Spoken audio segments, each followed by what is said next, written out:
Now, just further on this topic, while I was looking for material, I stumbled across a World Wildlife Fund interview with Tim Flannery from 2007. And I've got to share the craziness of this with you. I mean, listen to his urgency here. I think that we will be, in the next decade or so, if we're lucky enough to survive this period and get on the right track, we'll be working very, very hard to pull gas out of the air because there's already far too much pollution in the air to allow the climate to stabilise quickly. If we're lucky enough to survive the next decade, that was Tim Flannery 15 years ago. And here we are, we're still here. The planet's still here too, Tim. And when you listen to this next bit of fear-mongering, don't forget that Flannery himself bought a nice little waterfront property. Well, James Hansen, who is the world's leading thinker in this area with the Goddard Institute of NASA, believes we're on the brink of triggering a 25-metre rise in sea level.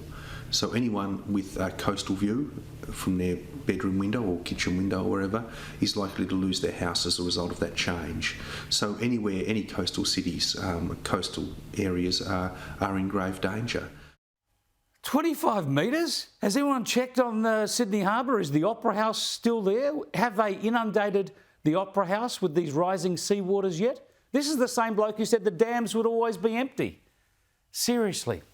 As I keep saying, if these alarmists are so worried about rising oceans, I'm willing to swap my house for their waterfront property anytime.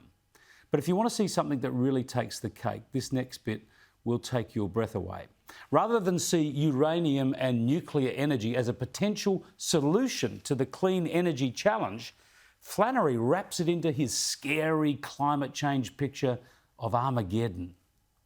If we don't act, we will be condemning them to live in a world where there's rapidly rising oceans, greater damage from extreme weather events, different disease patterns, different rainfall patterns, and all of that's going to add up to a very stressed society, both economically and politically.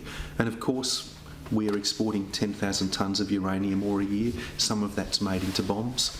I can imagine where Australian coal and Australian uranium conspire to destabilise Earth's climate and leave us with a world full of the most dangerous weapons that humanity's ever devised.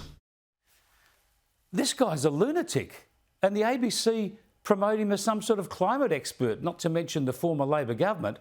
I mean, apart from being hysterical, irresponsible and unscientific, that stuff is simply a lie. No Australian uranium is used to make nuclear weapons, nuclear bombs. It's simply not possible, not allowed. It's a clear condition of our strictly enforced uranium export agreements that our exports are used for civil purposes, for peaceful purposes. In other words, to generate energy without greenhouse gas emissions, something that Flannery, you would think, would support. Anyway, that's more Flannery posturing.